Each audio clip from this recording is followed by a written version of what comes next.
Bonjour à tous et bienvenue sur ma chaîne YouTube BVE, Boostez votre énergie. Et aujourd'hui, c'est la première émission de l'année 2024. Je commence déjà par vous souhaiter le meilleur pour cette nouvelle année dans tous les domaines de votre vie. Et pour bien commencer cette année, aujourd'hui, je suis heureuse de recevoir Mino Rakato Zandrini.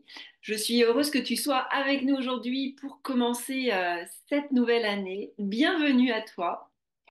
Merci Nathalie, merci de m'accueillir. Bonjour à tous et bonne année aussi. Pour te présenter, tu es coach, conférencière, blogueuse, tu es auteur de deux livres à présent.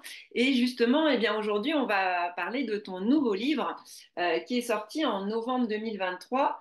Je cultive le minimalisme aux éditions Le Courrier du Livre.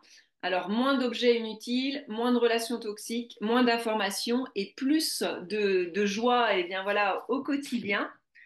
Donc, pour juste parler un peu du minimalisme, et tu vas surtout nous en parler, souvent, le minimalisme, ça nous renvoie un peu à une image à l'intérieur de nous qui est un peu dépouillée, tu vois, et qui est c'est pas un peu la réduction de la consommation. Or, justement, tu vas pouvoir nous en dire plus sur vraiment que c'est bien plus vaste que cela. Donc, si tu avais une définition, ta définition à toi du minimalisme, quelle serait-elle? Alors pour moi, le minimalisme, en fait, c'est un mode de vie qui nous incite à vivre avec moins pour mieux profiter de notre vie. Ouais, d'accord. Et qu'est-ce qui t'a donné envie d'écrire ce livre? Mais en fait, j'ai découvert le minimalisme, c'est dans mon parcours personnel, hein. Hmm. À l'époque, j'étais maman d'un bébé. Et je me retrouvais, comme tous les jeunes parents, à acheter beaucoup, mais alors beaucoup trop de choses pour le bébé parce que voilà, la société nous dit qu'on a besoin de ça, ça, ça pour bien élever un enfant. Et moi, bonne élève, bah, j'ai tout acheté et je me suis retrouvée dans une maison encombrée. Et je me sentais étouffée, mais je ne savais pas vraiment pourquoi. Et c'est là que ma sœur, qui avait acheté par hasard comme ça le livre de Dominique Leroux qui s'intitule L'art de la simplicité, et qu'il avait oublié chez moi. Du coup, voilà, j'ai lu le livre et là, je me suis, voilà, c'est le déclic en me disant, ah oui, mince, bah, il y a quelques années, toute ma vie se résumait à une valise de 30 kilos et là, j'étais dans une maison encombrée et je comprenais en fait pourquoi. Et c'est là que j'ai commencé petit à petit à sortir les objets de chez moi. Et voilà, c'est quand on applique, en fait, ben, on aime bien partager. Et je cherchais des articles dessus en français. Ben, il n'y en avait pas à l'époque. Et il y avait surtout des blogs anglophones. Et du coup, je me suis dit, ben, je vais créer mon blog sur le sujet. Et en plus, la plupart des minimalistes sont des célibataires avec sac à dos qui parcourent le monde. Et moi, je me suis dit, ben, moi, je suis maman. J'aime bien ma vie dans ma maison, mais je veux désencombrer. Et ça a commencé comme ça, en fait. Et voilà pourquoi. Je partage encore sur ce mode de vie jusqu'à maintenant, 13 ans plus tard, parce que je suis passionnée, en fait, du bien-être qu'on ressent après ce désencombrement. Mais c'est ça, donc ton premier livre, c'était Maman minimaliste, qui est sorti en 2017. Et aujourd'hui, voilà, donc c'est dans la continuité. Qu'est-ce que ce nouveau livre, à qui il s'adresse? Alors, ce livre, il s'adresse aussi bien aux personnes qui débutent le cheminement, qui découvrent en fait le minimalisme, que à ceux qui veulent, qui connaissent déjà et qui veulent une plus grande réflexion. Parce que c'est vrai que dans Maman minimaliste, en fait, je raconte mon parcours et je parle beaucoup du minimalisme matériel. Et Mhm. donc, je cultive le minimalisme. Je parle quand même du minimalisme matériel parce que c'est là où d'habitude les gens commencent. Et après, je dis aussi que on peut appliquer le minimalisme à plusieurs domaines de notre vie. Et c'est là où voilà, ce second livre en fait est beaucoup plus large et peut toucher voilà, beaucoup plus de personnes. Et ce qui est vraiment bien hein, dans ton livre, c'est que en fait, il est composé, c'est vraiment une réflexion, mais il y a surtout beaucoup de pratiques. Et comme ça, pour que les gens puissent mettre en place. Et j'aime bien, tu vois, ce petit aujourd'hui j'agis, où là, bah, tu vois, les gens vont pouvoir eh bien, mettre en place dans leur quotidien hein, ces actions. Donc c'est bien d'avoir les deux et on peut vraiment se l'approprier. C'est vraiment dans tous ces domaines de vie. Et j'ai envie de dire qu'on est au mois de janvier. Donc, c'est bien aussi, tu vois, voilà, je suis contente qu'on puisse faire cette interview aujourd'hui parce que tu utilises la métaphore en fait du jardinier, du jardinage et tu as quatre thématiques et la première c'est élaguer Mhm. et tu vois faire du tri. Alors, est-ce que tu pourrais nous en dire un petit peu plus? Tu vois, voilà, on est au mois de janvier. Quels conseils tu pourrais donner un petit peu aux personnes par rapport à ce premier chapitre? Oui, bah, effectivement, dans ce premier chapitre, je parle du mouvement de désencombrer vraiment. Et je commence par les avantages, parce que déjà, voilà, je vous incite à voir les avantages de ce mode de vie pour vous inciter, pour vous motiver un peu plus sur, voilà, sur ce cheminement. Et ce que je conseille vraiment, c'est de voir déjà ce qui vous a alourdi en 2023 et que vous ne voulez plus, du coup, pour cette nouvelle année 2024. Et quand vous êtes dans cette réflexion-là, c'est là où vous allez trouver vraiment la motivation. À ça, je ne veux plus, je n'accepte plus dans ma vie. Je veux mieux profiter de 2024 plutôt que de perdre du temps, par exemple, sur les objets, sur les activités qui n'ont plus de sens. Et ça, il y a cette impulsion-là qui va déjà vous mettre le pied à l'étrier. Voilà, c'est bien pour commencer la nouvelle année. Ouais. Et puis après, j'aime bien aussi cette notion chez les Japonais là, du ménage qui Mhm. permet aussi de prendre soin de soi et aussi de libérer son esprit. Et comme on le disait tout à l'heure, ça permet aussi de bouger son corps. Dans BVE, il y a vraiment bougé le corps. Et c'est ça, en fait, c'est désencombrer aussi son mental. Le fait de faire ce tri. Est-ce que tu pourrais nous en dire plus? Oui, alors je parle effectivement des Japonais parce que je trouve très intéressant leur rapport au ménage, où eux, la plupart des Japonais ne délèguent pas le ménage parce que c'est un moment de méditation pour eux, parce que en faisant le ménage, ben, ils font aussi le ménage dans leur tête. Et je trouve ça intéressant parce qu'on le ressent effectivement quand on désencombre la maison, il y a vraiment ce soulagement de voir une maison plus épurée. Et on voit bien hein, qu'une pièce avec beaucoup de choses, en fait, baisse notre énergie. On entre dans une pièce encombrée, on sent vraiment direct que ça descend. Donc voilà, je parle des Japonais à cause de cette relation qu'ils ont particulièrement avec le ménage. Et nous, ici en France, on dit plutôt des corvées. Euh, et le mot, il est très, voilà, il est très réducteur.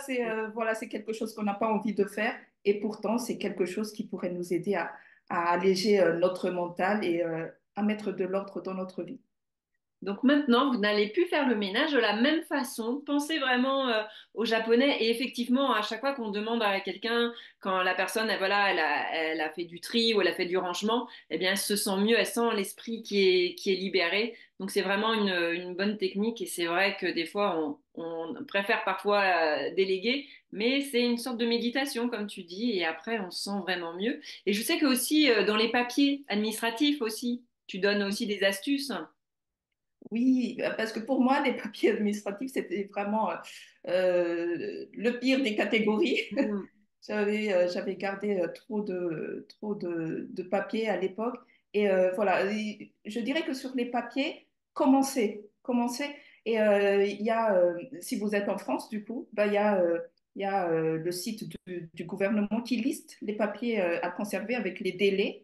Et c'est très facile, en fait, du coup, de suivre ça. Et je vous encourage à suivre vraiment les thématiques, les domaines dans l'ordre sur leur site. Comme ça, tous les ans, vous revenez dessus et vous refaites juste la liste pour simplifier votre désencombrement. Et ça, c'est vraiment bien hein, parce que les papiers, je pense qu'on est tous un peu pareils. ça s'entasse, mais le fait que voilà que tu donnes ces astuces et que tu nous donnes les clés, bah voilà, ça fait du bien aussi pour commencer cette nouvelle année. Et après, est-ce que tu peux bah voilà nous expliquer comment tu as construit ce livre avec les différents chapitres? Là, on a vu le premier qui était élagué. Après, qu'est-ce que tu vois, il y a arroser, tailler, éclore et embellir. Et comment t'as ton fil conducteur? Ben, en fait, j'étais vraiment partie sur le jardinage parce qu'en fait, bah, notre vie, c'est comme le cycle d'une plante. Voilà, on grandit, on a peut-être plein de mauvaises herbes autour, donc voilà, on va élaguer. Et pour avoir un joli arbuste, ben, on va bien arroser et on va tailler peut-être pour enlever voilà, ce qui ne va pas bien. Et à la fin, ben, on va éclore et embellir le monde. Voilà, j'aimais beaucoup j'ai pensé à un arbuste en fait quand j'ai écrit le livre. Et, euh, et en plus, comme je parle de revenir à la nature, revenir à notre nature, ben, ça collait bien. Tout à fait. Et puis aussi revenir à l'essentiel, hein.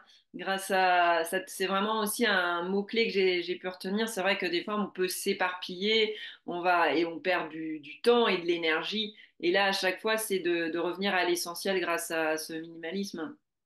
Oui, on peut perdre du temps, de l'énergie, de l'attention, on va prendre des décisions pour quelque chose qui n'est pas si important que ça finalement. Et pourtant, on pourrait utiliser tout ça pour quelque chose qui est vraiment essentiel pour nous et qu'on met souvent de côté. Et voilà, bah, c'est toute la philosophie du minimalisme. Tout à fait. Et j'aime bien dans le dernier chapitre aussi, c'est de laisser éclore ses passions. Alors, pareil, est-ce que tu pourrais donner quelques ouais, conseils aux personnes par rapport à éclore et embellir avec les passions? Oui, ben, en fait, avec toutes ces années de discussion avec des gens, je me suis rendu compte qu'il y a beaucoup de gens en fait qui mettent de côté leur passion parce qu'il y a le rythme du quotidien. J'avais une personne qui a repris la couture grâce au minimalisme parce que ben, elle a élagué Mm. du coup sa vie et elle a eu plus de temps pour quelque chose qui la nourrit voilà, en énergie. Et ça, j'en parle dans le livre en disant, bah, en fait, les activités, soit ça nous donne de l'énergie, soit ça nous draine de l'énergie. Et les passions, ben, c'est quelque chose qui nous apporte de l'énergie, de la joie. C'est essentiel pour nous, alors autant le mettre, voilà, le faire rentrer en fait dans notre quotidien qui est parfois malmené par le rythme. Et, euh, et, euh, et c'est ça, revenir à l'essentiel. Qu'est-ce qui est essentiel pour nous? Ben, une passion peut-être enfouie, à qui on n'a plus donné beaucoup de place et qui pourrait voilà, avoir un petit peu de temps dans notre agenda, par exemple. Et ça va vraiment avec bien cette émission qui est booster votre énergie parce qu'effectivement, le fait de se connecter à ses passions quand on a moins d'énergie, eh bien, ça relance l'énergie et comme tu dis, hein, c'est vraiment ce retour à l'essentiel, à ce qui nous nourrit. C'est beau, et vraiment, c'est beau ce livre et je vous remets le livre hein, parce qu'il est sorti en novembre 2023, hein, c'est bien ça? Oui, c'est ça. Donc c'est Je cultive le minimalisme aux éditions Le Courrier du Livre. Si tu avais un dernier message à faire passer aux personnes qui nous regardent en ce début d'année 2024, qu'est-ce que tu aurais envie de leur dire? Ben, je leur dirais d'essayer, juste d'essayer sur voilà, une petite partie, voilà, peut-être les vêtements, peut-être un tiroir et tout ça. Et je vous assure que vous n'allez pas le regretter et vous allez continuer.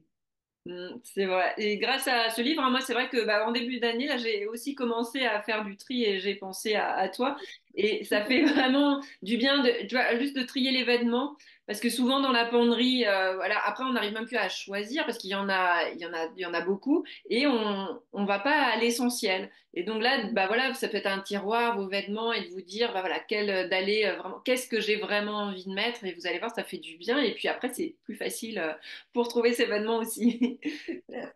En tout cas, merci beaucoup Mino parce que c'est vraiment, tu vois, je connaissais de nom comme ça un peu le minimalisme, mais là, ta façon de l'apporter avec ta touche vraiment personnelle et ton expérience, bah, fait que, bon, en tout cas, ça me donne plus envie d'essayer. Donc, à vous aussi, voyez, en ce début d'année, n'hésitez pas, eh bien, déjà à suivre ce premier conseil que tu leur as donné. Tu vois, voilà, juste de essayer. Vous voyez, c'est ça. Et après, vous allez voir comment ça résonne à l'intérieur de vous. Et je pense que, comme tu disais, vous allez. Après, on est dedans, mais chacun à son niveau. Et comme tu disais, c'est pas de vouloir tout enlever, mais c'est vraiment retour à l'essentiel en fonction de ses besoins. Mm. Merci Nathalie de m'avoir accueillie. C'était vraiment une grande joie. Donc, je vous souhaite bien encore une bonne année 2024. Et puis, bah, nous, on se retrouve le mois prochain pour une nouvelle interview. À très bientôt et encore merci, Mino. Merci, à toi.